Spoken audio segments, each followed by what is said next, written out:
Pinatay mo siya! Ang sigaw na nagkulong sa akin sa impyerno habang yakap ko ang duguang katawan. Sa labas ng malamig na selda, nagpapakasarap sa yaman ang kapatid kong ahas at ang asawa kong duwag. Inagaw nila ang lahat, pati ang anak kong bagong silang na idineklarang patay. Ngunit babalik ako, hindi bilang biktimang nakaluhod, kundi bilang reynang wawasak sa kanilang kaharian. Handa na ba silang magbayad? Wala kang silbi, Theodora. Kung hindi lang dahil sa apo ko dyan sa sinapupunan mo, matagal na kitang ipinatapon sa kalsada kung saan kita pinulot. Huwag mong kalimutan na utang mo sa pamilyang ito ang buhay mo. Kaya gawin mo ang trabaho mo. Nanginginig ang mga kamay ni Theodora habang pinupunasan niya ng maligamgam na tuwalya ang mga paa nang naghihingalong si Don Augusto. Ang kanyang tiyan ay napakalaki at pabigat na ng pabigat. Nagbabadya na ang pagluwal anumang oras. Nakaluhod siya sa malamig na sahig ng marangyang silid. Iniaalay ang kanyang natitirang lakas upang bayaran ang isang utang na loob na tila walang katapusan. Nanigas ang kanyang lalamunan at bumigat ang kanyang paghinga. Ang bawat salita ng kanyang biyena na si Doña Valentina ay tila asido na unti-unting sumusunog sa kanyang pagkatao. Nais niyang sumagot, nais niyang sabihin na ginagawa niya ang lahat upang maging isang mabuting asawa at manugang. Ngunit ang tanging lumabas sa kanyang bibig ay isang mabigat na pag-igting ng kanyang panga. Paano ba niya maipagtatanggol ang sarili kung ang mismong asawa niyang si Enrique ay mas piniling magbulag-bulagan at magtago sa anino ng sarili nitong ina? Sa gitna ng nakasusuyang katahimikan ng gabi, biglang nangisay ang katawan ni Don Augusto sa ibabaw ng kama. Pilit nitong itinataas ang kanyang nanginginig na kamay, itinuturo ang isang lumang kahon sa gilid ng silid kung saan nakatago ang tunay na huling testamento ng pamilya. May nais itong sabihin, isang katotohanang matagal nang ibinabaon ni Valentina bago pa man makatayo si Theodora upang alalayan ng matanda. Mabilis na lumapit si Valentina mula sa dilim. Isang matalim na tingin ang ipinukol nito sa kanyang asawa. Sa isang iglap, kinuha ng matanda ang patalim na ginagamit sa paghihiwa ng prutas sa lamesa. Isang mabilis at marahas na galaw sa ibabaw ng dibdib ng matandang lalaki ang nagpatigil sa lahat. Nawala ng hininga ang haligi ng mga Montenegro, naiwan ang kanyang mga matang nakadilat sa matinding gulat at sakit. Halos mamanhid ang buong katawan ni Theodora sa kanyang nasaksihan. Umawang ang kanyang mga labi upang humingi ng tulong, ngunit bago pa man siya makabuo ng salita, isang matinding sampal mula kay Valentina ang nagpabagsak sa kanya sa sahig.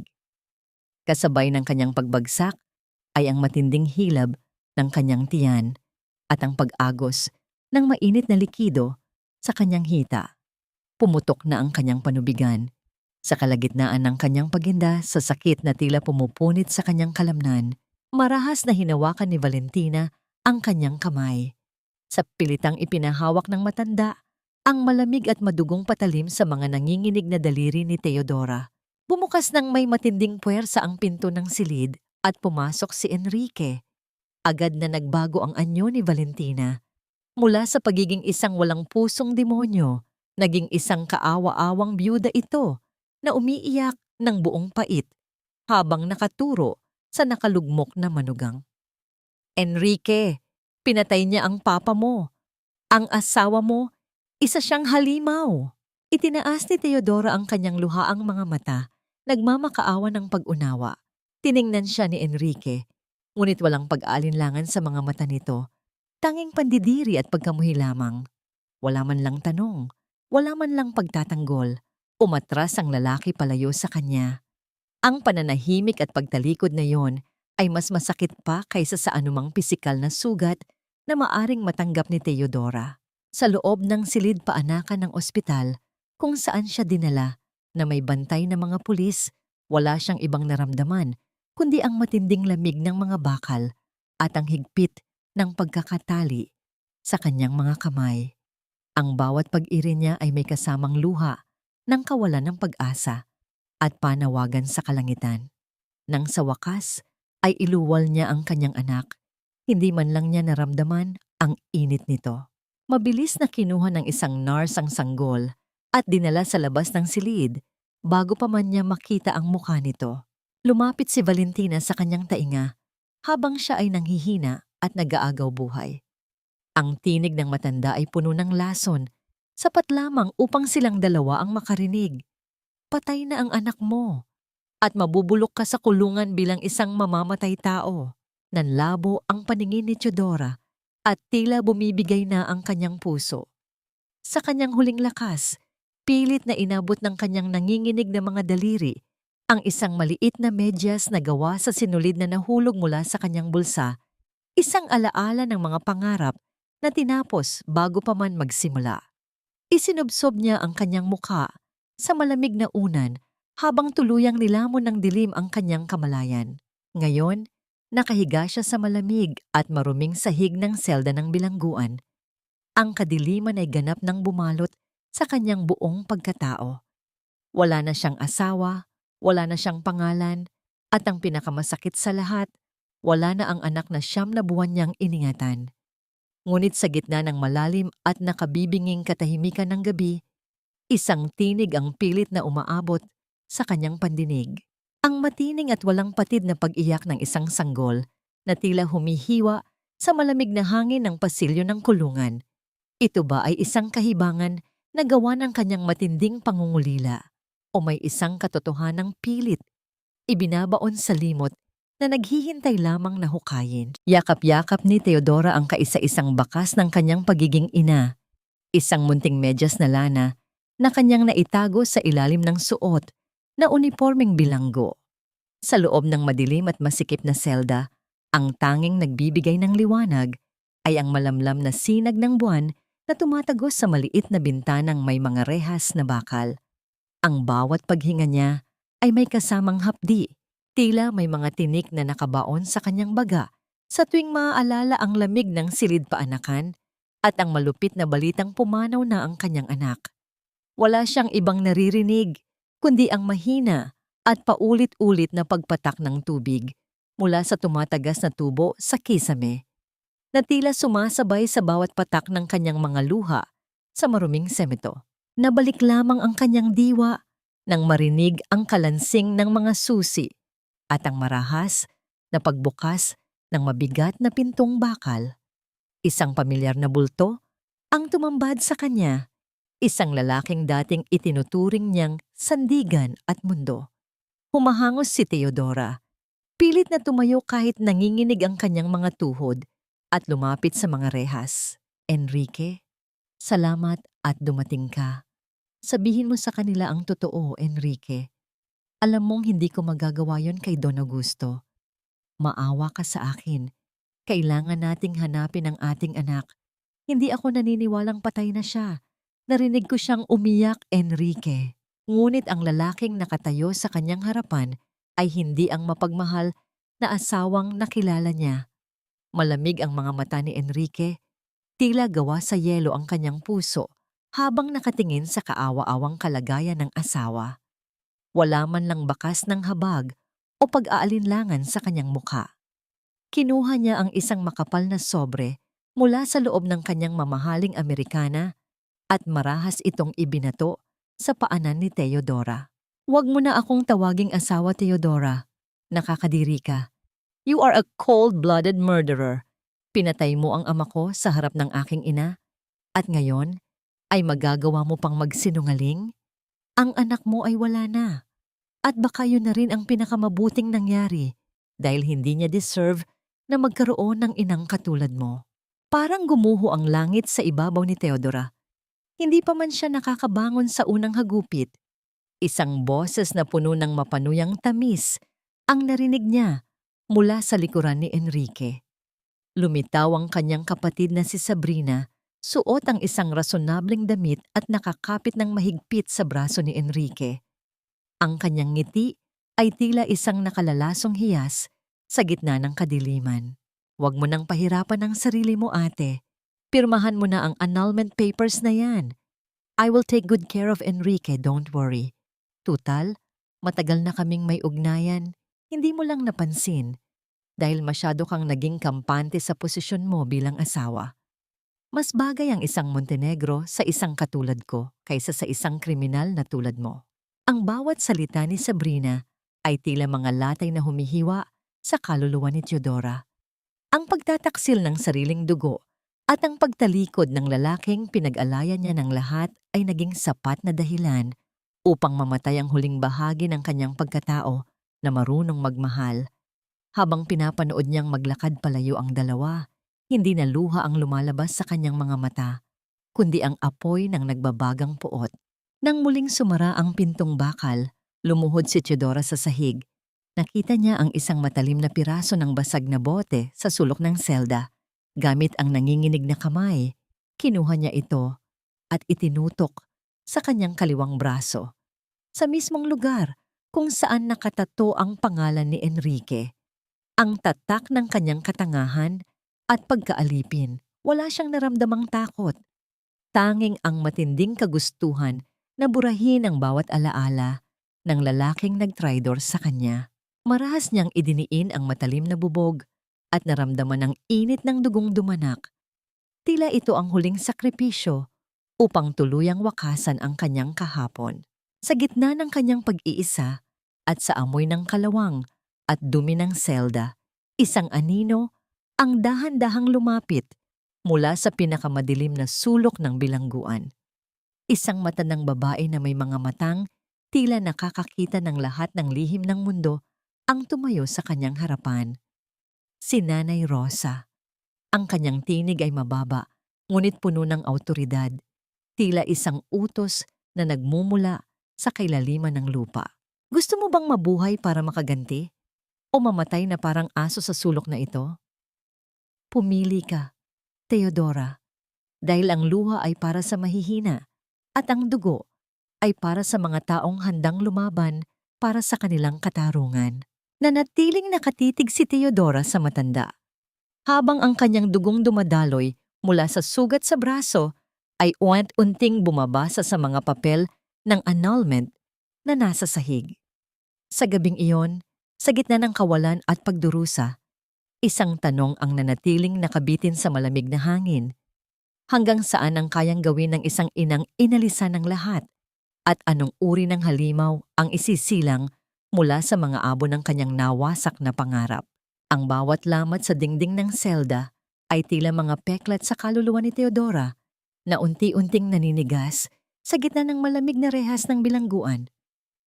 Sa loob ng maraming buwan, ang tanging nagpaalala sa kanya na siya ay humihinga pa ay ang hapdi ng sugat sa kanyang braso na dahan-dahang naghilom, ngunit nag-iwan ng isang pangit na marka.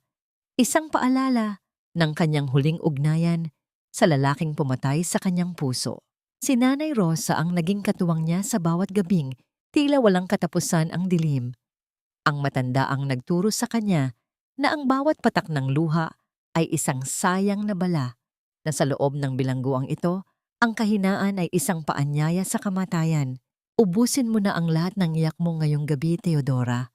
Dahil sa oras na sumikat ang araw, ang tanging dapat makita sa mga mata mo ay ang talim ng iyong determinasyon. Hindi ka rito nabubulok para mamatay, kundi para maghintay ng tamang pagkakataon na mabuhay muli. Ito ang mga salitang naging pagkain ng kanyang diwa habang ang kanyang katawan ay unting nasasanay sa hirap. Natuto si Teodora na tumitig ng diretso sa mga mata ng mga nanggugulo sa kanya, na itago ang bawat kurot ng kirot sa likod ng isang mukhang tila gawa sa marmol. Wala nang natira sa mahinhin at mahiyaing si Teodora. Ang tila marupok na sampagita ay unting nagiging isang matigas na bakal na pinanday sa apoy ng pagtataksil. Lumipas ang mga taon at ang katawan ni Nanay Rosa ay unti nang iginugupo ng sakit. Ang bawat paghinga ng matanda ay may kasamang kakaibang tunog mula sa kanyang dibdib, tila isang sirang makina na pilit pinatatakbo. Sa huling gabi ng matanda sa mundong ito, tinawag niya si Teodora sa kanyang tabi. Ang kanyang mga kamay, bagaman kulubot at nanginginig, ay may hawak na isang luma at kupas na kwaderno na balot sa isang maduming tela. Dito nakasulat ang lahat ng aking pinaghirapan bago ako naitapon sa lugar na ito. Ang mga pangalan ng mga taong may utang sa akin, ang mga sikreto ng negosyo, at ang mga koneksyon na magdadala sa iyo sa itaas. Gamitin mo ito, Teodora. Huwag kang tumigil hanggat hindi mo nababawi ang lahat ng inagaw sa iyo. Ipinapasa ko sa iyo ang aking huling alas. Bumuhos ang emosyon ni Teodora habang nakatingin sa naghihingalong matanda. Sa gitna ng mabigat na atmosfera ng selda, naramdaman niya ang huling pintig ng pulso ni Nanay Rosa. Upang gumaan ang huling sandali ng kanyang tanging kaibigan, inawit ni Teodora ang isang paboritong kanta mula sa kanilang lalawigan. Isang himig ng fiesta na puno ng tamis at pangarap. Ang bawat nota ay tila isang dalangin na naghahatid sa kaluluwa ng matanda tungo sa kapayapaan. Nang tuluyan ng pumikit si Nanay Rosa, isang matinding katahimikan ang bumalot sa paligid. Ngunit sa loob ng puso ni Teodora, isang bagong apoy ang nagsimulang magliyab. Isinumpa niya sa harap ng bangkay ng kanyang pangalawang ina na hinding-hindi niya sasayangin ang pagkakataong ito. Isang linggo matapos ang libing ni Nanay Rosa, isang hindi inaasahang pangyayari ang nagpabago sa takbo ng kanyang paghihintay. Ang nakabibinging tunog ng pagpihit ng susi sa pintuan ng selda ay umalingaw-ngaw sa buong pasilyo. Kasunod ang mabibigat na yabag ng isang gwardiya. Alvarado, may bisita ka. Isang nurse mula sa labas ang nagpilit na makita ka, sabi niya. May dala siyang balitang hindi makapaghihintay ng bukas. Dahan-dahang tumayo si Teodora. Ang kwaderno ni Nanay Rosa ay mahigpit na nakatago sa kanyang dibdib. Habang naglalakad siya patungo sa silid ng dalaw, ang bawat hakbang niya ay tila may kasamang kaba na hindi niya maipaliwanag. Sino ang nurse na ito? At anong uri ng balita ang maaaring humabol sa kanya sa loob ng impyernong ito matapos ang 7 taon ng paglimot? Sa kabila ng malamig na salamin ng silid ng dalaw, isang matandang mukha na puno ng pagsisisi ang tumambad sa kanya. Isang mukhang huling nakita ni Teodora sa gabi ng kanyang pinakamatinding pagdurusa. Nakaupo si Teodora sa harap ng makapal at malamig na salamin ng silid dalaw. Ang kanyang mga kamay ay mahigpit na nakakuyom sa ibabaw ng lamesa. Sa kabilang panig, isang matandang babae ang tila lulubog sa sarili nitong kahihiyan. Si Nurse Mercy, ang nurse na naging saksi sa kanyang pinakamasakit na gabi, 7 taon na ang nakalilipas, ay mukhang iginupo na ng panahon at ng bigat ng kanyang konsensya. Ang nanginginig na mga daliri ng matanda ay pilit na inaabot ang linya ng komunikasyon habang ang kanyang mga mata ay puno ng mga luhang hindi pa man bumabagsak ay nagpapahayag na ng isang malalim na pagsisisi. Patawarin mo ako, Teodora. Sa loob ng 7 taon, hindi ako nakatulog ng mahimbing. Ang bawat pagpikit ng aking mga mata ay nakikita ko ang iyong mukha habang ipinaglalaban mo ang iyong anak. Niloko ka nila, Teodora. Pinilit nila akong tumahimik kapalit ng pera para sa operasyon ng aking ina. Nanigas ang buong katawan ni Teodora. Ang bawat salitang lumalabas sa bibig ng matanda ay tila mga karayom na tumutusok sa kanyang pandinig. Ang hangin sa loob ng maliit na silid ay tila naglaho at ang tanging naririnig niya ay ang marahas na pintig ng kanyang sariling puso na bumabayo sa kanyang dibdib. Hindi siya makapagsalita. Ang kanyang dila ay tila naging bato sa tindi ng kaba at takot sa kung ano ang susunod na sasabihin ng nurse. Buhay ang anak mo, Teodora. Hindi siya namatay sa gabi ng iyong panganganak. Isang malusog na batang lalaki ang iyong isinilang, ngunit bago mo pa man siya mayakap, ay kinuha na siya ni Doña Valentina. Gumawa sila ng pekeng sertipiko ng kamatayan upang tuluyan kang mawalan ng pag-asa. Ang bata. Ang anak mo ay nasa loob mismo ng pamamahay ng mga Montenegro. Pinalalaki siya ni Sabrina bilang sarili niyang anak upang pagtakpan ang katotohanang hindi siya maaaring magkaanak. Isang malaking kasinungalingan ng buong buhay ng batang yon. Sa isang sandali, Tila huminto ang mundo ni Theodora. Ang galit na matagal niyang kinikimkim ay biglang nahaluan ng liwanag ng pag-asa. Ngunit kasabay nito ang kirot ng katotohanang ang sarili niyang dugo ay lumalaki sa piling ng mga taong naging bahagi ng kanyang paghihirap. Mariin niyang ikinuyom ang kanyang mga palad. Pinipigil ang lumaragas ang emosyon sa kanyang dibdib.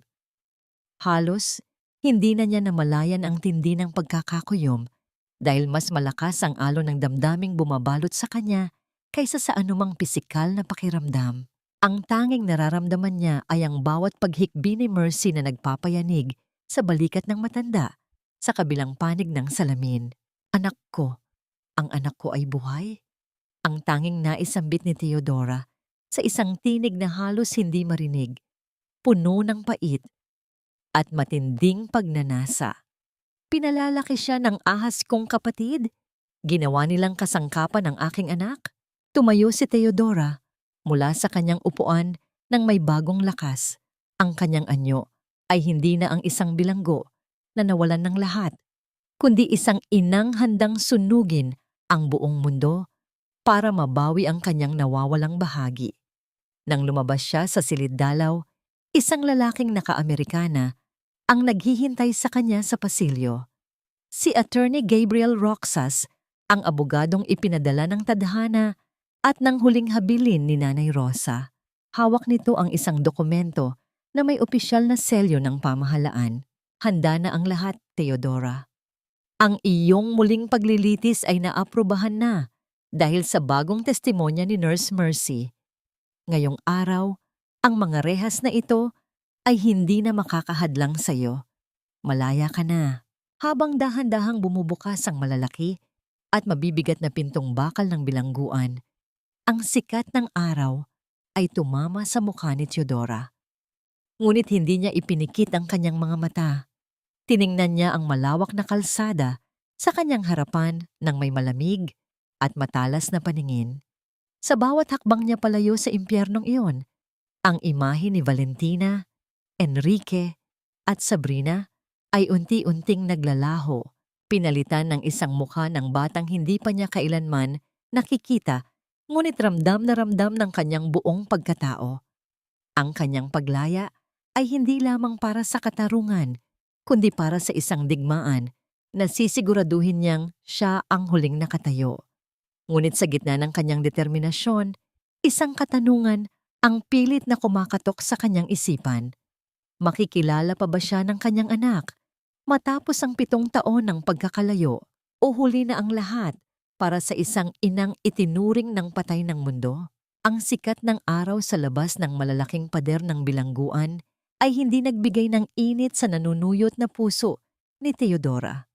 Sa halip, ang liwanag na yon ay nagsilbing isang malupit na paalala kung gaano karaming oras ang ninakaw sa kanya. Habang lulan siya ng sasakyan ni Attorney Gabriel, tahimik siyang nakatingin sa labas ng bintana. Pinapanood ang mabilis na paglipas ng mga gusali at puno na tila isang pelikulang matagal na niyang hindi napanood. Ang kanyang mga kamay na dati ay laging nanginginig sa takot, ngayon ay nakapatong ng panatag sa kanyang kandungan. Mahigpit na hawak ang kwaderno ni Nanay Rosa. You look different, Theodora. I mean, your eyes, they're not the same as when we first met inside. Mahinahong puna ni Gabriel habang maingat na nagmamaneho. Isang matipid na ngiti ang sumilay sa mga labi ni Theodora, ngunit hindi ito umabot sa kanyang mga mata. Ang babaeng nakilala mo noon ay namatay na sa loob ng seldang iyon, Gabriel. Ang babaeng lumabas ngayon ay may iisang layunin na lamang, ang bawiin ang lahat ng kinuha sa kanya. I'm no longer the victim, I am the storm. Dinala siya ni Gabriel sa isang ligtas at marangyang bahay na inihanda para sa kanya. Doon, sinimula ni Theodora ang kanyang ganap na transformasyon. Gamit ang kayamanan at mga koneksyong iniwan ni Nanay Rosa, dumaan siya sa mga serye ng operasyon upang buraun ang mga peklat ng hirap sa kanyang katawan. Ang markang iniwan ng basag na bote sa kanyang braso ay tinakpan ng pinakamodernong teknolohiya hanggang sa maging makinis na balat na tila hindi kailanman nasugatan. Nag-aral siya ng pananalita, ng tamang pagkilos sa mataas na lipunan, at higit sa lahat, ang sining ng pagtatago ng emosyon. Ang bawat gabi ay ginugol niya sa pag-aaral ng bawat detalye ng negosyo ng mga Montenegro. Hinahanap ang bawat butas kung saan siya maaaring pumasok. Lumipas ang 2 taon ng masidhing paghahanda. Ang Teodora na dating nanginginig sa harap ni Doña Valentina ay naglaho na. Sa kanyang lugar ay isinilang si Stella Alvarado. Isang gabi, sa isang eksklusibong auction ng mga lupain at kumpanya sa isang tanyag na hotel, ang lahat ng atensyon ay natuon sa isang babaeng kadarating pa lamang. Nakasuot siya ng isang pulang bestido na tila nagniningning sa ilalim ng mga kristal na ilawan sa kisame. Ang kanyang bawat hakbang ay puno ng kumpiyansa. Ang tunog ng kanyang sapatos sa marmol na sahig ay tila isang mabilis na hudyat ng pagdating ng isang makapangyarihang nilalang.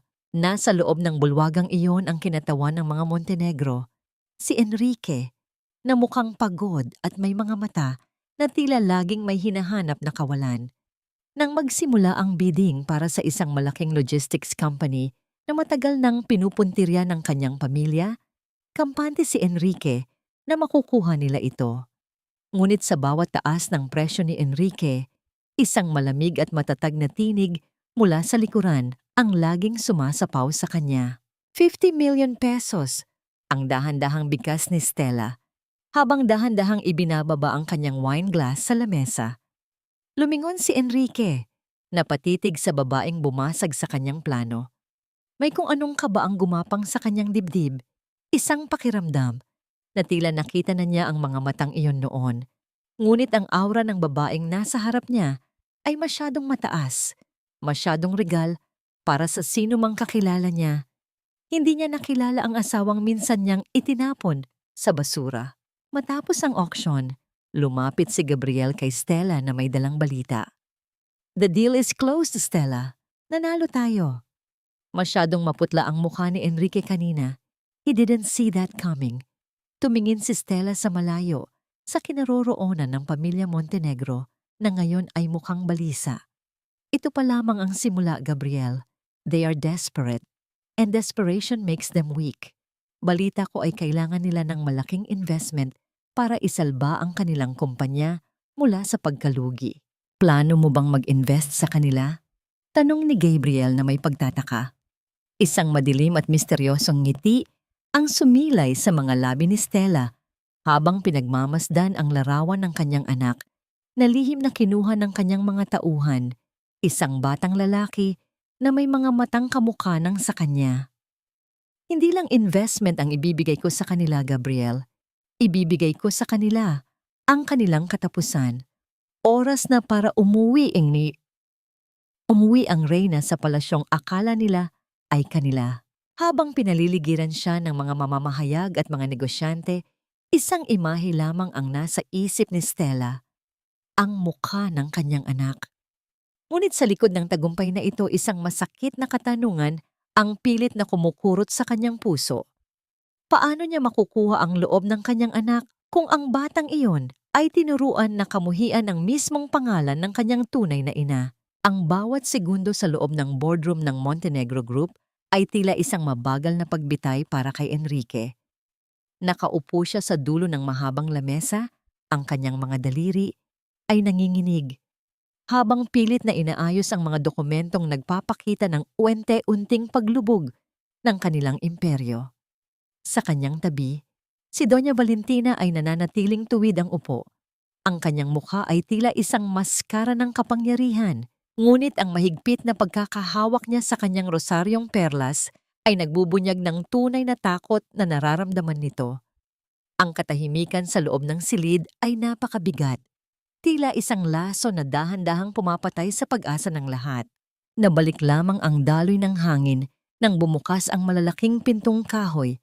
Ang bawat pagtama ng matulis na takong ng sapatos sa makinis na sahig ay nagbibigay ng isang ritmo na tila hudyat ng pagdating ng isang reyna. Pumasok si Stella Alvarado. Ang kanyang anyo ay nagniningning sa ilalim ng mga ilaw.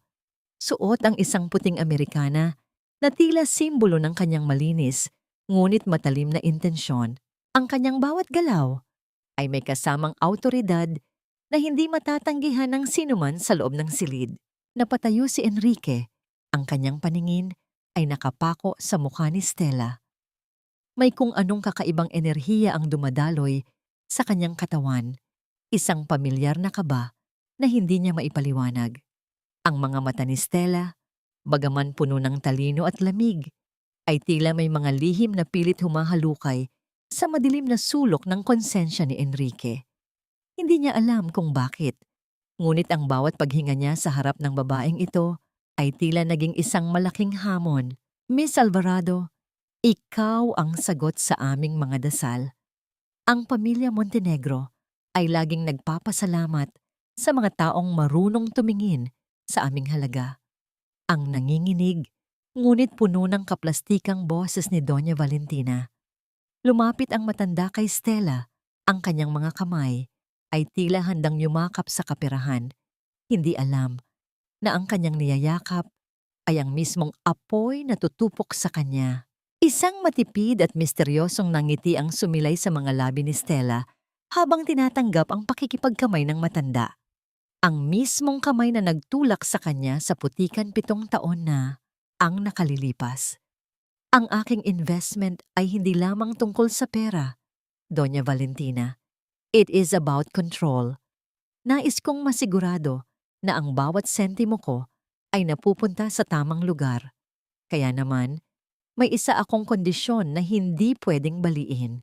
Ano man yon? Miss Stella, we are willing to listen. Mabilis na sagot ni Enrique. Ang kanyang boses ay puno ng desperasyon. Nais kong manuluyan sa guest wing ng inyong mansion habang ginagawa ang restructuring ng kumpanya.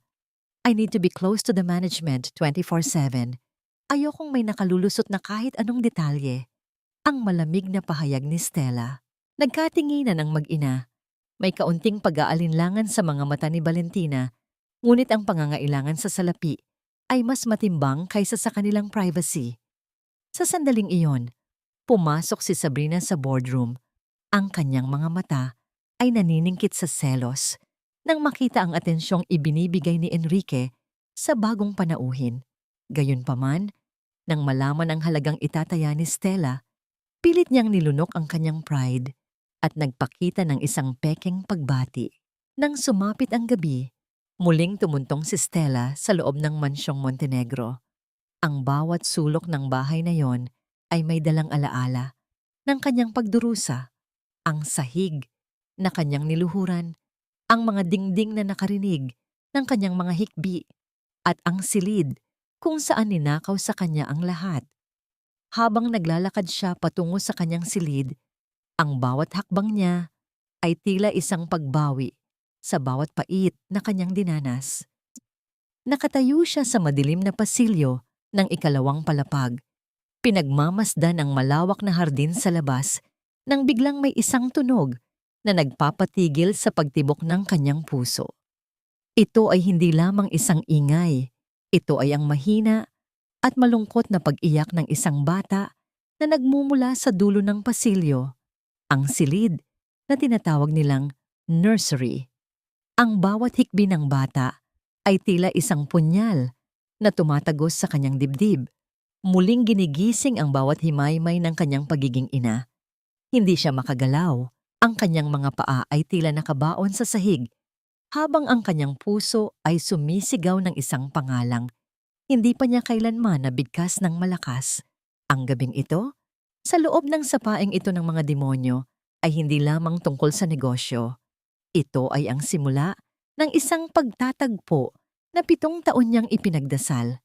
Ngunit kasabay nito ay ang matinding takot na baka ang batang umiiyak sa dilim ay hindi na siya makilala bilang kanyang tunay na kanlungan. Ang bawat hibla ng katawan ni Stella ay nanigas habang dahan-dahan siyang lumalakad patungo sa silid kung saan nagmumula ang mahinang pag-iyak. Ang bawat hakbang niya sa malambot na alpombra ng pasilyo ay tila isang paglalakbay sa kawalan, isang pagtahak sa isang landas na puno ng matutulis na bubog na hindi niya nakikita, ngunit ramdam na ramdam ng kanyang kaluluwa. Huminto siya sa harap ng bahagyang nakaawang na pinto ng nursery. Mula sa maliit na siwang, nasilayan niya ang isang eksenang tuluyang dumurog sa anumang natitirang piraso ng kanyang puso. Sa loob ng maluwag na silid, sa ilalim ng malamlam na ilaw ng isang lampshade, nakaupo sa sahig ang isang batang lalaki na may mga matang puno ng luha. Si Leo, ang kanyang anak. Sa harap ng bata ay nakatayo si Sabrina. Ang kanyang muka ay puno ng pagkainis. Ang kanyang mga daliri ay mahigpit na nakahawak sa isang sirang laruang eroplano. Ang bobo mo! Ilang beses ko bang sasabihin sa'yo na ingatan mo ang mga laruan mo?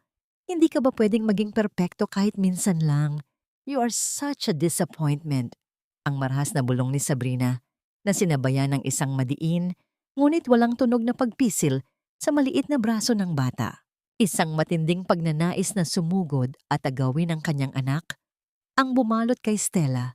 Kinagat niya ang kanyang labi hanggang sa maramdaman ang lasa ng dugo upang pigilan ang sariling sumigaw. Ang bawat hibla ng kanyang pagiging ina ay nag-aalab sa galit. Ngunit ang kanyang isip na sinanay sa loob ng kulungan ay pinanatiling kalmado ang kanyang katawan. Hindi ito ang tamang panahon. Isang maling galaw at mawawala sa kanya ang lahat. Kinabukasan, ang sinag ng araw na tumatama sa malawak na hardin ng mansyon ay tila isang malupit na kabalintunaan sa kadilimang nararamdaman ni Stella. Nagkunwari siyang naglalakad-lakad upang magpahangin, ngunit ang kanyang mga mata ay nakatuon lamang sa isang maliit na figura na nag-iisang nakaupo sa isang duyan sa ilalim ng isang malaking puno ng mangga. Dahan-dahan siyang lumapit. Ang bawat hakbang ay maingat na tinitimbang. "Hi, you must be Leo. Ang gwapo mo namang bata." Ang malambing na bati ni Stella. Nag-angat ng tingin ng bata. Ang kanyang mga mata, na kaparehong-kapareho ng kay Stella, ay puno ng takot at pag-iingat. Mabilis niyang itinago ang kanyang mga kamay sa likuran. Ngunit hindi nakaligtas sa paningin ni Stella ang isang maitim na pasa sa braso ng bata, sa mismong lugar kung saan ito hinawakan ni Sabrina kagabi. "My name is Stella. I will be staying here for a while." Patuloy niya, umupo sa damuhan sa tapat ng duyan upang maging kapantay ng bata. "Sabi ni Mommy, huwag daw akong makikipag-usap sa mga strangers." Ang mahinang sagot ni Leo. Ang kanyang tingin ay nakababa sa kanyang mga paa. Isang matinding kirot ang naramdaman ni Stella sa salitang Mommy. Ngunit pilit niyang pinanatili ang kanyang ngiti. Maingat niyang inilabas mula sa kanyang bulsa ang isang maliit na kahon. Nang buksan niya ito, isang maliit at makulay na kalesa na gawa sa kahoy ang lumitaw. Ito ang paboritong laruan niya noong bata pa siya. Isang alaala ng simpleng buhay na matagal nang nawala. "Hindi ako stranger, Leo. I'm a friend."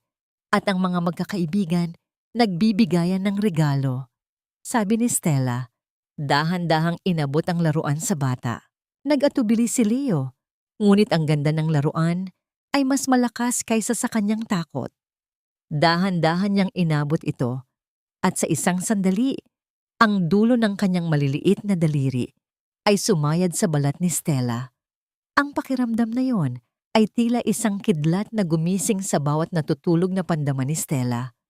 Ang init ng balat ng kanyang anak ay ang tanging init na hinahanap-hanap niya sa loob ng 7 taon. Hinaplos niya ng buong ingat ang pasa sa braso ng bata. Ang kanyang mga mata ay nangingilid sa luha. "Does it hurt?" Tanong niya sa isang tinig na halos mabasag. Hindi sumagot ang bata, ngunit tumango ito ng dahan-dahan. Sa isang iglap, ang lahat ng pader na binuo ni Stella sa paligid ng kanyang puso ay gumuho. Wala na siyang pakialam kung sino man ang makakita. Ang tanging mahalaga ay ang sakit na nararamdaman ng kanyang anak. "Huwag kang matakot, andito na si Tita Stella." Ang bulong niya, ang kanyang puso ay dumudugo sa bawat salita. Sa likod nila, mula sa bintana ng ikalawang palapag, isang pares ng matang puno ng hinala ang nakamasid sa kanila. Si Doña Valentina, habang humihigop ng kanyang umagahang kape, ay nakakunot ang noo. Bakit mo hinahawakan ang apo ko? Ang tanong na namuo, hindi sa kanyang bibig, kundi sa kanyang isipan na puno ng lason at pagdududa. Ang banayad na liwanag ng buwan ay sumilip sa bintana, naglalagay ng malalangit na mga guhit ng liwanag sa marangyang sahig na kahoy ng silid. Tahimik na nakatayo si Stella sa dilim. Ang kanyang puso ay sumasakit na parang pinipiga ng isang di nakikitang kamay. Ang mga iyak ni Leo, ang iyak ng kanyang anak, ay umalingaw-ngaw pa rin sa kanyang mga tainga. Hindi ito iyak ng isang pagod na bata, kundi ang iyak ng takot, ng sakit. Naalala niya ang mahinang pasa sa malambot nitong braso, isang tanda ng kalupitan na hindi niya kailanman matatanggap. Bigla, ang tunog ng pagbukas ng pinto sa pasilyo ay ikinagulat ni Stella. Mabilis siyang umatras sa madilim na sulok. Ang kanyang puso ay kumakabog sa kanyang dibdib. Dahan-dahang bumukas ang pinto ng kanyang silid at sa mahinang liwanag na pumapasok, isang pamilyar na figura ang lumitaw. Ito ay si Enrique. "Bakit ka nandito?" Ang mahinang tanong ni Stella. Ang kanyang tinig ay may bahid ng pagkabigla at pag-aalinlangan. Lumapit si Enrique. Ang kanyang mga mata ay tila nalulunod sa lungkot at pagkalito. Tumingin siya kay Stella. Isang tingin na puno ng tanong na hindi niya alam kung paano sasagutin. "Hindi ko alam, Stella. Parang kilala na kita ng matagal. May kung anong humihila sa akin sa'yo. Kahit na hindi kita maintindihan, parang gusto kong mapalapit sa'yo." Pinilit ni Stella na panatilihin ang kanyang kilos na kalmado at walang emosyon. Ngunit sa loob niya, ang mga salita ni Enrique ay tila mga alon na bumabagsak sa kanyang pinatibay na pader. Ramdam niya ang pamilyar na sakit na nabuhay muli, ang alaala ng mga yakap at mga pangako na kanyang pinaniwalaan noon. Ngunit alam niyang hindi siya maaaring sumuko. Hindi pa ngayon. "Mr. Montenegro, sa tingin ko ay nagkakamali ka. Magkaiba ang ating mundo. Ako ay nandito para sa negosyo. At ikaw ay may sariling buhay na." Sagot ni Stella. Ang kanyang tinig ay malamig at walang bahid ng pag-aalinlangan. Naramdaman ni Enrique ang pagtanggi sa bawat salita ni Stella. Bumaba ang kanyang mga balikat, tila nawalan ng lakas ang kanyang katawan. "Pero parang meron tayong nakaraan, Stella. Pakiramdam ko. Pakiramdam mo lang yan, Mr. Montenegro. Marami ang nalilito sa akin sa iba, marahil dahil sa aking hitsura.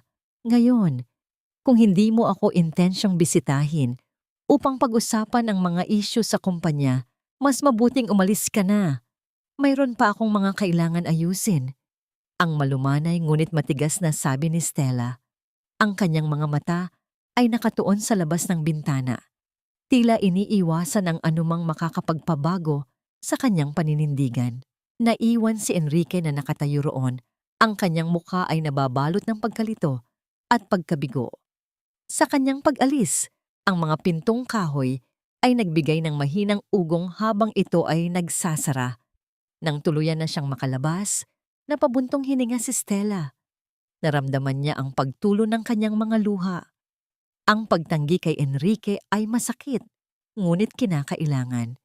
Hindi niya maaring ipahamak ang kanyang misyon dahil lamang sa isang lumang damdamin. Sa gitna ng kanyang katahimikan, naalala niya ang mukha ni Leo, ang kanyang anak. Ang alaala ng maliliit na daliri nito na nakahawak sa kanyang balat. Ang pakiramdam ng kawalan na bumalot sa kanya noong una niya itong nakita. Ang kanyang paglalakbay ay para sa bata. Ngunit sa labas ng kanyang silid, sa dulo ng pasilyo, si Sabrina, na nagpapanggap na natutulog, ay nakamasid sa lahat. Ang kanyang mga mata ay naniningkit sa galit habang pinapanood ang pag-uusap ni Stella at Enrique. Ang kanyang mga kamay ay nakakuyom. Ang kanyang mga kuko ay bumaon sa kanyang sariling mga palad. "Hindi magtatagal, Stella. Akin ang lahat ng ito. Akin si Enrique at higit sa lahat akin ang bata." Ang bulong ni Sabrina, ang kanyang tinig ay puno ng kasamaan at pagkasuklam. Naisip niya ang susunod niyang hakbang. Kung ang babaeng iyon ay patuloy na mangunguna sa kanyang landas, hindi siya mag-aatubiling tanggalin ang anumang balakid, kahit pa mga hulugan iyon ng pagkuha sa pinakamahalaga sa buhay ng isang ina. Sa loob ng malawak at marangyang silid-aklatan ng mansyon ng mga Montenegro, ang hangin ay tila mabigat at puno ng mga hindi masabing kasinungalingan. Si Stella, sa kanyang pinakamahinahon at pinakawalang emosyong anyo, ay malayang naglalakad sa pagitan ng mga estante ng libro na tila naghahanap ng nawawalang piraso ng kanyang nakaraan. Ang bawat galaw niya ay pinag-aralan, tila isang diskarte sa isang laro ng chess kung saan ang bawat galaw ay may malalim na kahulugan.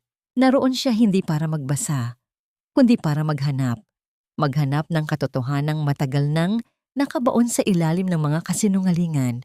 Habang pinagmamasdan niya ang mga lumang aklat na puno ng alikabok, ang kanyang mga daliri ay dahan-dahang dumausdos sa bawat spine. Ang kanyang mata ay mabilis na dumadapo sa bawat pangalan at pamagat, naghahanap ng anumang bagay na hindi karaniwan.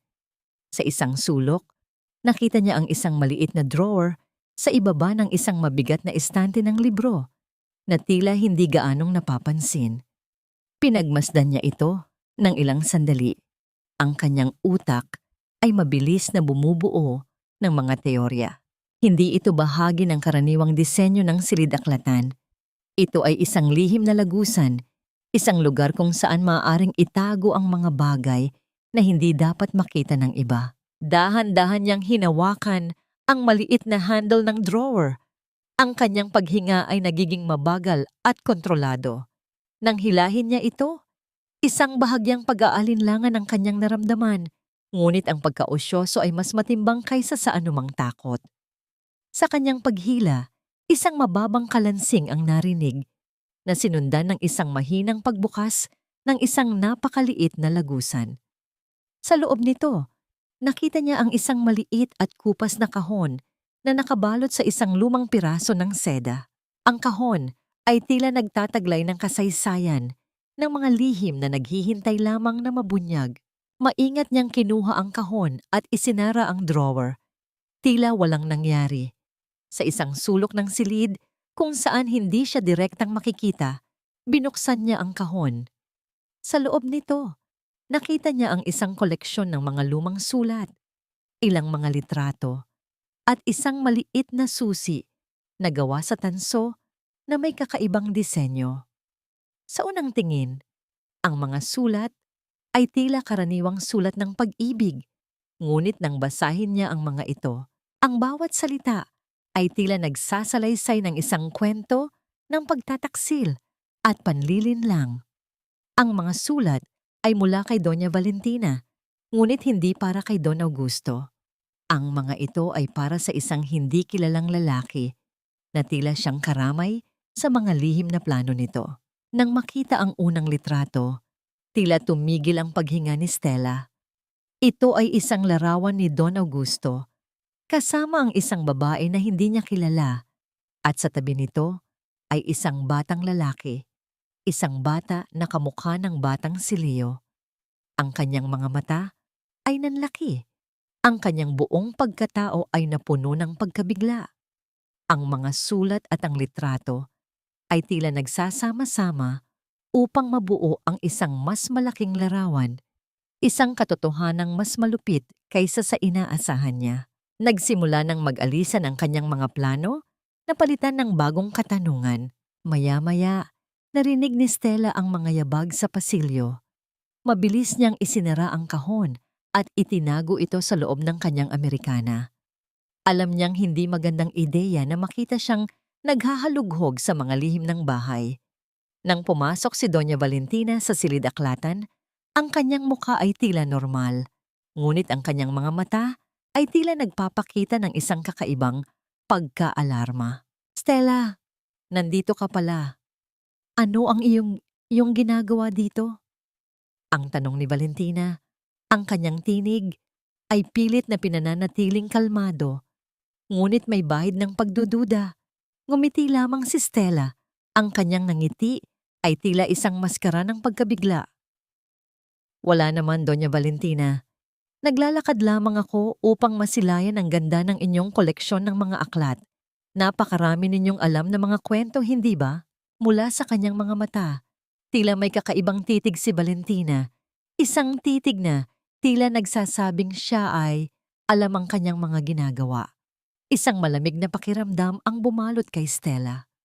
Alam niyang si Valentina ay isang bihasang manlalaro at tila alam nito na may kung anong lihim ang kanyang natuklasan. Ang maliit na susi na hawak niya sa kanyang bulsa ay tila nagiging mas mabigat. Ang tanong ay, anong pinto ang bubuksan nito at anong bagong katotohanan ang magbubunyag nito? Ang liwanag mula sa bintana ng silid-aklatan ay tila lalong nagpasakit sa ulo ni Enrique habang pilit niyang binabasa ang mga dokumentong nasa kanyang harapan. Bawat numero, bawat pangalan ng kumpanya, bawat pirma ay tila nanunuya sa kanyang pagkatao. Ang mga taong pinagkakatiwalaan niya ang nagtalikod sa kanya. Ang mga taong inaasahan niyang sandigan niya ay siyang nagtulak sa kanya sa bingit ng kapahamakan. Napatungo siya, naramdaman ang lamig ng kahoy ng lamesa sa kanyang mga kamay, isang malamig na pagpapatunay ng kanyang pagkalugi. Biglang bumukas ang pinto at pumasok si Sabrina. Ang kanyang muka ay balot ng pekeng pag-aalala. Enrique, darling, are you all right? Kanina pa kita hinahanap. Marami ka pa sigurong kailangang pirmahan. No? Ang kanyang boses ay puno ng mapanuksong pagmamalasakit. Tumayo si Enrique. Ang kanyang katawan ay tila pinipilipit ng hindi maipaliwanag na emosyon. Nakita niya si Stella sa gilid ng silid. Nakatayo na parang isang estatwa, ang kanyang mga mata ay nakatuon sa kanya. Ngunit walang kahit anong emosyon ang mababasa doon. Tila ba nanonood lamang siya ng isang palabas na hindi niya pinagbibigyan ng pansin. Stella, tawag ni Enrique. Ang kanyang tinig ay nag-aalangan. Sino ka ba talaga?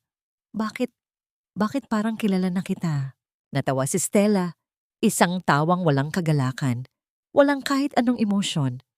Mr. Montenegro, hindi mo pa rin ba naiintindihan? Ako si Stella Alvarado. Hindi ako ang nakilala mo noon. Pero, ang mga mata mo, ang paraan ng iyong pagtingin sa akin, parang may iba pa. Parang nakikita ko si Teodora sa'yo. Ang lumuluhang ngunit determinadong sabi ni Enrique. Sa puntong ito, hindi na napigilan ni Stella ang marahas na pagpulupot ng emosyon sa kanyang dibdib. Sumugod siya papalapit kay Enrique. Ang kanyang mga mata ay nagnininga sa galit na matagal nang nakabaon sa kanyang puso. Teodora, anong karapatan mong banggitin ang pangalang yon? Ang pangalang sinira mo, ang pangalang binura mo. Ikaw ang pumili, Enrique. Pinili mong manahimik habang kinakaladkad ako sa putik. Pinili mong maniwala sa mga kasinungalingan ng iyong ina at ng iyong kapatid. Huwag mong isipin na dahil lang sa binigyan kita ng pagkakataon para manood, ay ibig sabihin nito ay handa na akong kalimutan ng lahat. Napaatras si Enrique. Ang kanyang mukha ay tila nabasag sa harap ng galit na binitawan ni Stella. Si Sabrina naman, sa gilid, ay tila natutuwa sa mga nangyayari.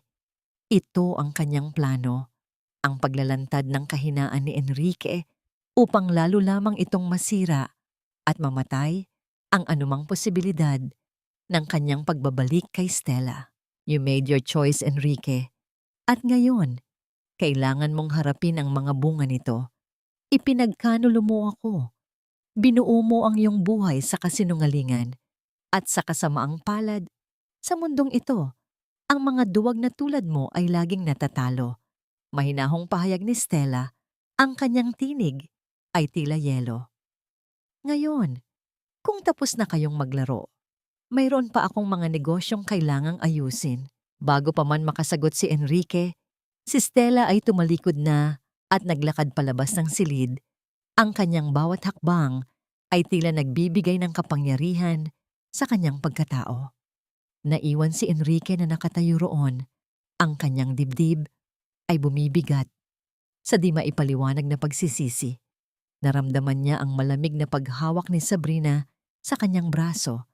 Ngunit hindi niya ito pinansin. Ang imahe ni Stella, ang kanyang galit at ang kanyang mga salita ay tila naglalaro pa rin sa kanyang isipan. Tila ba sa bawat hakbang niya papalayo kay Stella, lalo lamang itong lumalapit sa kanya na nagbibigay ng isang kakaibang uri ng panghihinayang.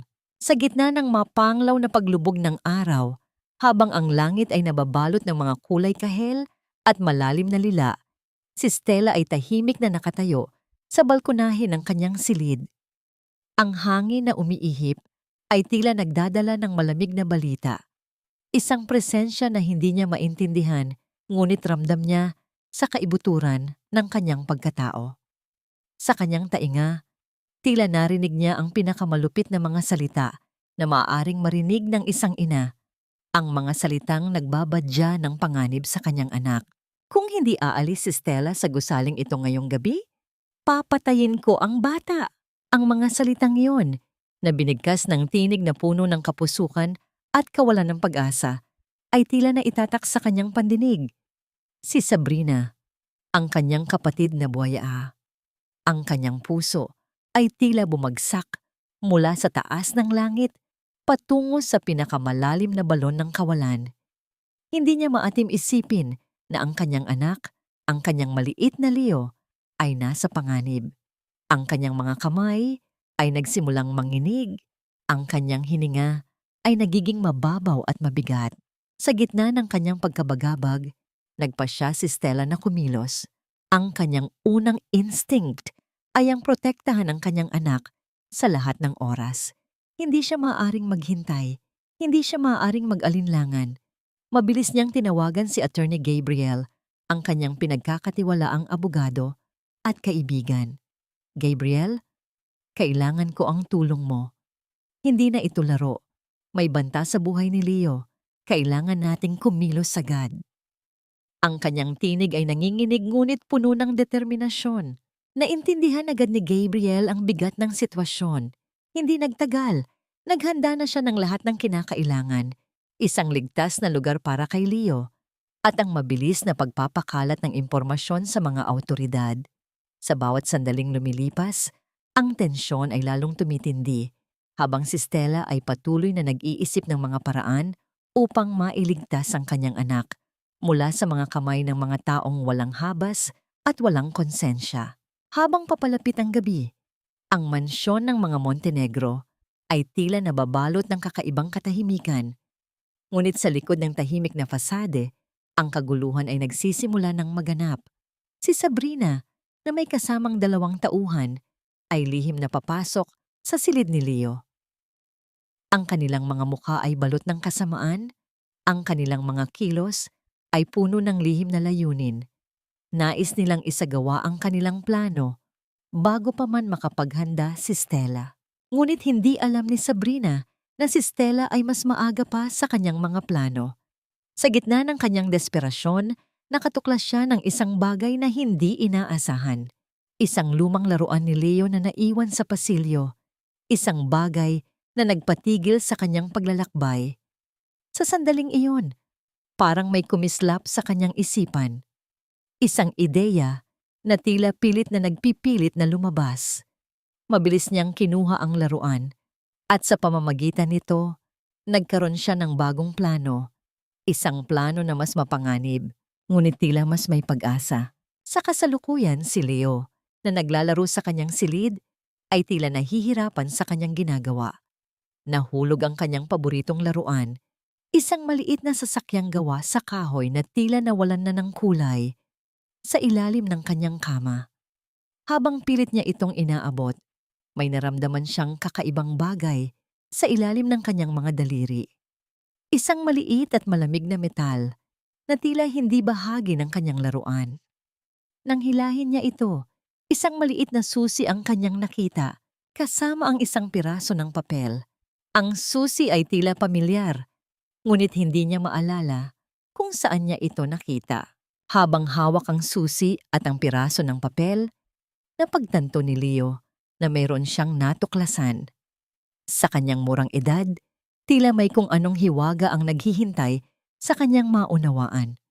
Ang mga salitang nakasulat sa papel ay tila pilit na nag-uudyok sa kanya na hanapin ang bagay na ito. Ngunit bago pa man niya mabasa ang buong mensahe, biglang bumukas ang pinto ng kanyang silid at pumasok si Sabrina kasama ang 2 tauhan. Ang kanilang mga mukha ay puno ng kasamaan. Leo, ang nanay mo pala ay napakabait, hindi ba? Alam niya kung ano ang pinakamabuti para sa'yo. Kaya't huwag kang mag-alala. Darating din ang tulong. Ang mapanuksong sabi ni Sabrina. Ang kanyang tinig ay tila naglalaro sa isipan ng bata. Ang mga salita ni Sabrina ay tila nagbigay ng bagong pag-asa kay Leo. Ngunit sa likod ng mga salitang iyon, mayroon pa ring kakaibang pakiramdam ng pagdududa na hindi niya maipaliwanag. Sa pagitan ng mabibilis na yapak ni Stella at ng kanyang kasamang tauhan na nagmamadaling lumabas sa mansyon, ang hangin ay tila puno ng tensyon. Ang bawat sandali ay mahalaga. Nasa kanyang mga kamay ang susi at ang piraso ng papel na natuklasan ni Leo, ang mga pahiwatig na maaaring magbukas ng mas malalim na katotohanan. Ang kanyang puso ay tumitibok ng mabilis, hindi dahil sa takot, kundi dahil sa bagong pag-asa na nabuhay sa kanya. Dinala siya ng kanyang kasama sa isang maliit at halos hindi napapansing kahon na nakatago sa likod ng isang lumang aparador sa isang bodega. Sa una, tila ordinaryo lamang ang kahon, ngunit nang ilagay ni Stella ang maliit na susi na nakuha ni Leo, isang banayad na mekanismo ang umandar. Ang takip ng kahon ay dahan-dahang bumukas, nagbubunyag ng mga nilalaman nito. Hindi ito mga alahas o pera, kundi mga lumang dokumento at larawan na tila naglalaman ng kasaysayan. Sa mga larawan, nakita ni Stella si Don Augusto, ang ama ni Enrique, kasama ang isang babaeng hindi niya kilala. Sa tabi nila ay isang batang lalaki, isang batang halos kamukhang-kamukha ni Leo. Ang mga sulat na kasama ng mga larawan ay mula kay Doña Valentina, hindi para kay Don Augusto, kundi para sa lalaking nasa larawan. Ang mga sulat ay puno ng mga pangako ng pagmamahal, paghihiganti, at mga lihim na plano.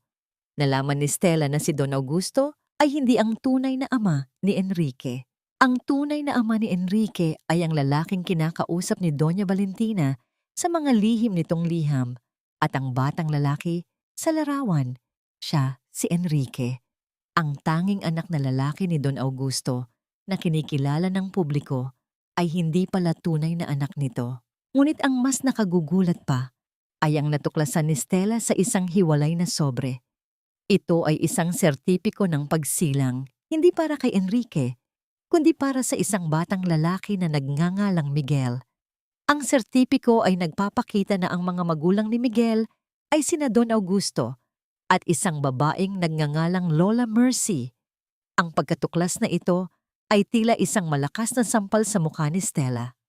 Si Lola Mercy ang yata ang nagtago ng lihim na ito, ang nurse na bumisita sa kanya sa bilangguan. Ang batang ito, si Miguel, ay maaaring ang tunay na nawawalang anak ni Don Augusto, ang tunay na claimant sa kayamanan ng Montenegro. Napalitan ng pagkalito ang pagkabigla ni Stella. Kung si Miguel ang tunay na anak ni Don Augusto, at si Enrique ay anak ni Doña Valentina, sa kanyang lihim na karelasyon, ano ang papel ni Leo sa lahat ng ito? Ang mga piraso ng puzzle ay nagsimulang magkalat sa kanyang isipan, ngunit wala pa rin siyang sapat na impormasyon upang mabuo ang buong larawan. Kailangan niyang malaman ang katotohanan. Kailangan niyang malaman kung sino talaga si Leo at kung ano ang tunay na plano ni Doña Valentina. Sa paglabas niya mula sa bodega, hawak ang kahon ng mga lihim, may kung anong bagong determinasyon ang bumalot sa kanyang puso. Hindi na lang ito tungkol sa paghihiganti para sa kanya. Ito ay tungkol sa paglilinaw ng katotohanan para sa lahat ng nasangkot at higit sa lahat para sa kanyang anak. Ang maliit na susi sa kanyang bulsa ay tila nagbibigay ng kapangyarihan, isang pangako ng pagbubukas ng mga pintong matagal nang nakasara. Sumapit ang gabi sa lungsod, dala ang katahimikan at ang nakakapasong lamig ng papalapit na Kapaskuhan. Ang mansyon ng Montenegro na karaniwang nagniningning sa mga ilaw at artipisyal na tawanan, ay nababalot na ngayon ng nakakasakal na tensyon. Nagsisimula na ang pagdiriwang ng ika-50 anibersaryo ng korporasyon, isang mahalagang kaganapan na maingat, na inihanda ni na Doña Valentina at Sabrina bilang isang malaking palabas upang pagtakpan ang kanilang mga krimen at pagtibayin ang kanilang mga posisyon. Si Doña Valentina, na may maningning na ngiti at isang kahanga-hangang damit, ay sumasalubong sa mga mahahalagang panauhin.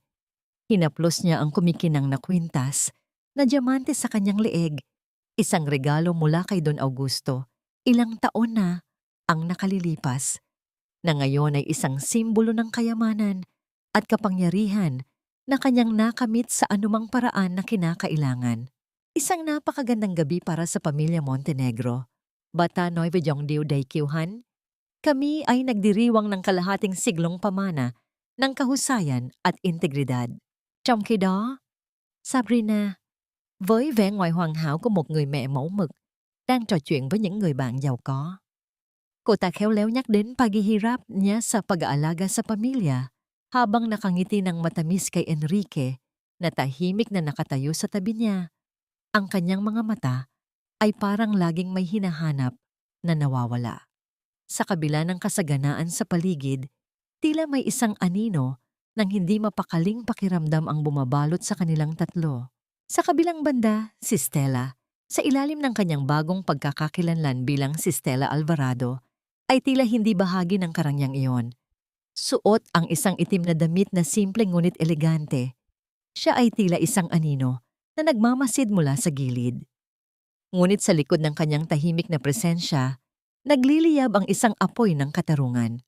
Sa kanyang mga kamay, hawak niya ang isang maliit na USB drive na naglalaman ng lahat ng katotohanan, mga ebidensya ng pagtataksil, pagnanakaw, at ang mismong katotohanan tungkol sa pagkakakilanlan ni Leo.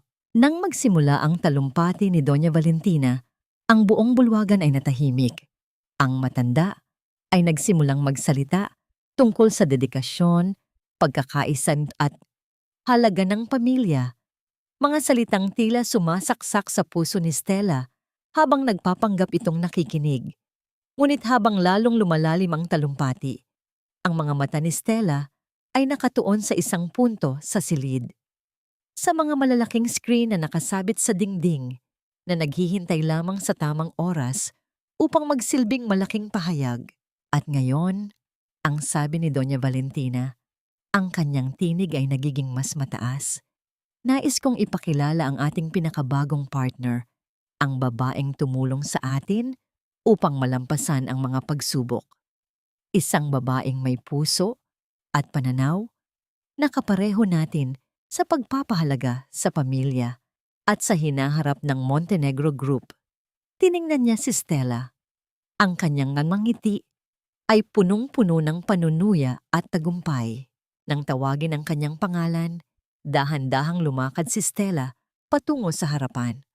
Ang bawat hakbang niya ay may kasamang tiwala sa sarili, isang tiwala na nabuo mula sa 7 taon ng paghihirap at pagpaplano. Nang makarating siya sa entablado, hinayaan niyang humanga ang lahat sa kanyang presensya, ngunit hindi ito ang kanyang layunin. Kinuha niya ang mikropono mula kay Doña Valentina. Ang mga mata niya ay nakatitig sa mga mata ng matanda, isang titig na walang bahid ng takot, kundi puno ng determinasyon. Magandang gabi sa lahat, ang malumanay ngunit matatag na boses ni Stella. Ako si Stella Alvarado at ngayong gabi mayroon akong regalo para sa ating lahat. Isang regalo na magpapaalala sa atin ng tunay na kahulugan ng pamilya, ng katotohanan at ng katarungan. Habang sinasabi niya ang mga salitang iyon, nagbigay siya ng senyas sa likuran. Sa isang iglap, ang lahat ng ilaw sa bulwagan ay namatay. Ang karangyaan at karikta ng mga kandila at chandelier ay biglang naglaho, napalitan ng kadiliman. Ngunit hindi ito ang kadiliman na nagpapabagsak sa mga tao. Ito ang kadiliman na naghahanda para sa isang malaking pagbubunyag. Sa biglang pagkawala ng mga ilaw, ang dating masiglang bulwagan ay napalitan ng malalim na katahimikan. Ang mga mumunting ilaw mula sa malalayong gusali ang tanging nagsisilbing gabay sa dilim. Sa gitna ng ganitong kaayusan, narinig ang tinig ni Stella, hindi na lamang simpleng malumanay, kundi tila nagliliyab na parang boses ng isang propeta na nagbabadya ng isang bagong panahon. Mga Ginoo at ginang, sa bawat kwento ng tagumpay, mayroong lihim na nagtatago sa bawat anino. Ang Montenegro Group ay matagal nang nagtataglay ng isang kwentong hindi pa naihahayag, isang kwentong nababalot ng kasinungalingan, pagnanakaw at pagtataksil. Ang kanyang tinig ay malinaw. Bawat salita ay tila binibigkas ng may bigat. Sa biglang pagbukas ng malalaking screen sa likuran niya, ang mga imahe ay nagsimulang sumulpot. Ang unang larawan ay ang mukha ni Don Augusto. Ang kanyang tingin ay tila nagsusumamo. Pagkatapos ay lumitaw ang larawan ni Lola Mercy, ang kanyang mukha ay punong-puno ng panghihinayang. Kasunod nito ay isang video clip, ang recording mula sa silid ni Don Augusto noong gabing iyon. Ang tunog ng pagtatalo, ang tunog ng pagtataksil, at ang huling hininga ng matandang Don. Ang lahat ay naroroon, malinaw at hindi maitatanggi. Narinig ang mga bulungan sa madla. Si Doña Valentina, na dating tuwid ang tindig, ay tila nanigas sa kanyang kinatatayuan. Ang kanyang mukha ay nagbago mula sa pagkamangha patungo sa matinding pagkatakot. Ang kanyang mga mata ay nakapako sa screen, tila hindi makapaniwala sa kanyang nakikita. Sa kanyang tabi, si Sabrina ay nanginginig. Ang kanyang mga kamay ay kumakapit ng mahigpit sa braso ng kanyang ina. Ang kanilang mundo, na matagal nang itinayo sa mga kasinungalingan, ay tila guguho na sa kanilang harapan. Iyan ang tunay na kwento ng pagtataksil. Patuloy ni Stella, ang kanyang tinig ay lumakas pa. Ngunit hindi lamang yan. Ang pagnanakaw ay hindi natapos doon. Ang susunod na larawan na lumitaw sa screen ay ang mga detalyadong financial report ng Montenegro Group. Ang mga numero ay malinaw na nagpapakita ng malaking halaga ng pera na nawawala, na naidirekta sa mga personal na account ni Sabrina at ng kanyang mga kasabwat. Ang mga tao sa bulwagan ay nagulat. Hindi nila akalain na ang tila perpektong babaeng ito ay may ganitong kadilim na nakatago. Sa puntong ito, hindi na mapigilan ni Sabrina ang kanyang sarili. Sumigaw siya ng pagtanggi, ngunit ang kanyang tinig ay nawala sa gitna ng malakas na pagbabanggaan ng mga tunog ng video at mga bulungan ng madla. Si Enrique naman, na kanina patahimik sa sulok, ay tila gumuho ang balikat. Ang mga larawan at mga salita ni Stella ay tila bumaon sa kanyang konsensya, nagpapakita sa kanya ang lawak ng kasalanan na kinasasangkutan ng kanyang pamilya. At para sa huling bahagi ng aking regalo, ang sabi ni Stella, ang kanyang tinig ay naging mas malumanay, ngunit mas mapanganib. Nais kong ipakilala sa inyo ang isang taong hindi kailanman ninyo nakilala, ngunit siyang tunay na nagtataglay ng dugo ng Montenegro. Ang kanyang pangalan ay Miguel. Ang larawan ni Leo ang lumabas sa screen. Kasunod nito ang sertipiko ng pagsilang na nagpapakita na si Don Augusto at si Lola Mercy ang mga magulang ni Miguel. Sumunod ang resulta ng DNA test na nagpapatunay na si Leo ang tunay na apo ni Don Augusto at ang tamang tagapagmana ng imperyo. Ang bulwagan ay napuno ng nakabibinging katahimikan. Lahat ay nakatitig sa screen, tila hindi makapaniwala sa kanilang nakikita. Naramdaman ni Stella ang pagbigat ng kanyang dibdib. Ito ang pinakamahirap na bahagi. Ang pagbubunyag ng katotohanan tungkol sa kanyang anak, ang katotohanang si Leo, ang nawawalang tagapagmana. Ngunit kailangan niyang gawin ito para sa kanyang anak, para sa kanyang sarili, at para sa katarungan. Sa gitna ng kaguluhan at nakabibinging katahimikan na lumukob sa bulwagan, kung saan ang mga mata ng lahat ay nakatuon sa mga larawang nagbubunyag ng kadilim ng pamilya Montenegro, si Stella ay humakbang palapit sa gitna ng entablado. Ang kanyang anyo ay tila nabalot ng isang kakaibang liwanag. Isang liwanag na nagmumula sa katotohanan at sa katatagan ng isang ina. Ang mga ebidensyang inyong nakikita, ang kanyang tinig ay malinaw at matatag, umaling-aungaw sa buong silid, ay hindi lamang mga detalye ng nakaraan. Ito ang mga patunay ng mga buhay na winasak, ng mga pangarap na pinagkait, at ng isang katotohanang matagal nang ibinabaon. Si Doña Valentina, na kanina'y parang natigilan, ay biglang naging desperado. Ang kanyang mga mata ay ligaw na naghahanap ng paraan upang makatakas. Ngunit ang kanyang katawan ay tila napako sa kanyang kinatatayuan. Ang dating reyna ng lipunan ay ngayon ay isang bilanggo ng kanyang mga kasalanan. Hindi totoo yan, kasinungalingan ang lahat. Ang kanyang sigaw na nawawala sa gitna ng lumalakas na bulungan ng madla. Si Sabrina naman, sa tabi ng kanyang ina, ay tila nawalan ng kulay. Ang kanyang mukha ay maputla. Ang kanyang mga mata ay puno ng takot. Ang kanyang mga kasinungalingan at pagnanakaw ay malinaw na nakalantad at alam niyang wala na siyang mapupuntahan.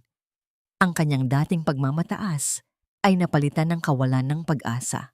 Sa puntong ito, lumapit si Enrique, Memte Enrique mula sa likuran ng bulwagan. Ang kanyang mukha ay puno ng kalungkutan at pagsisisi. Lumuhod siya sa harap ni Stella. Ang kanyang mga luha ay malayang dumadaloy sa kanyang mga pisngi. Stella, Theodora, patawarin mo ako. Hindi ko alam kung ano ang gagawin ko noon. Takot lang ako.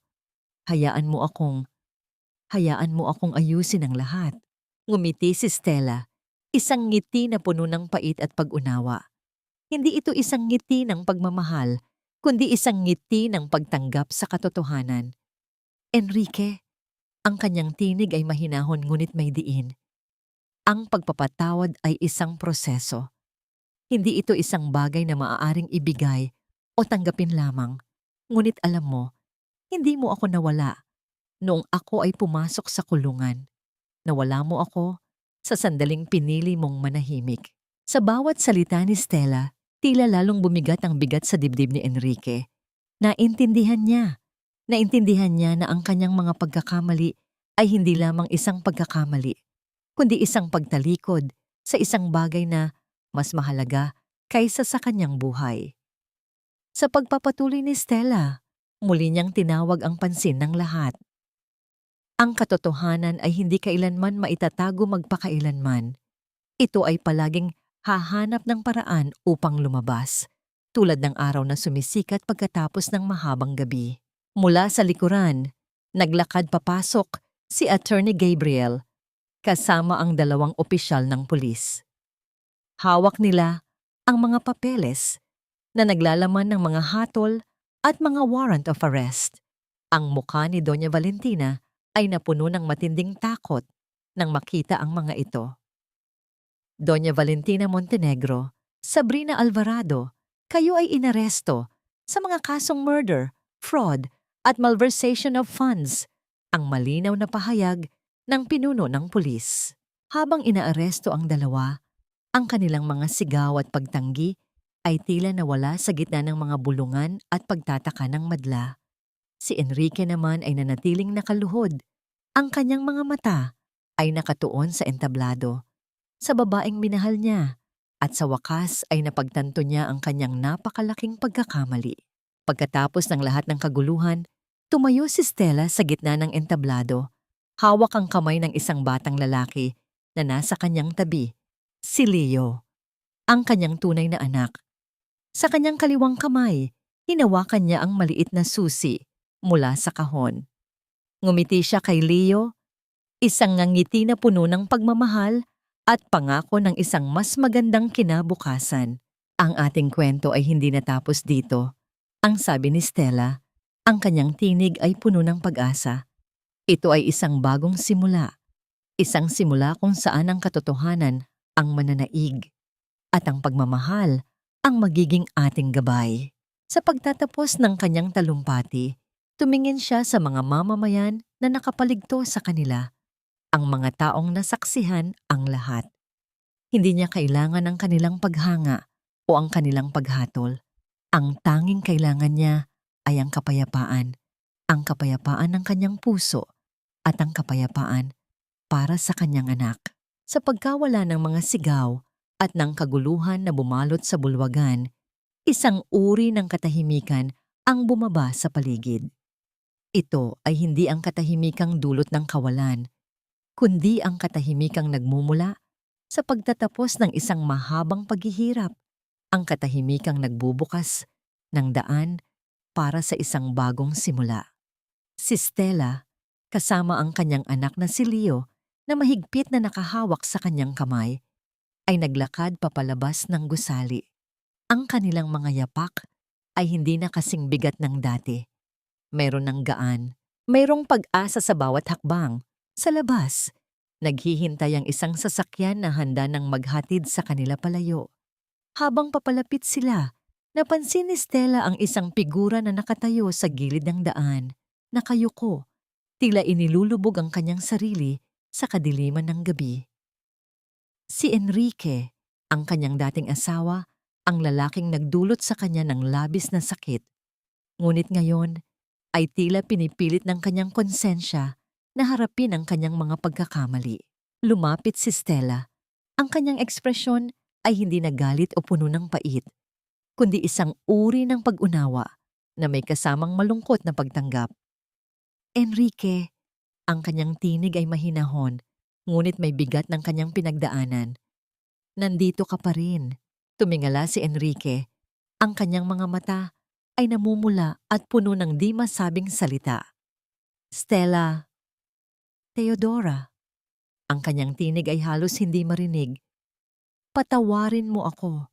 Hindi ko alam kung paano sisimulan ang paghingi ng tawad sa lahat ng aking ginawa at hindi ginawa.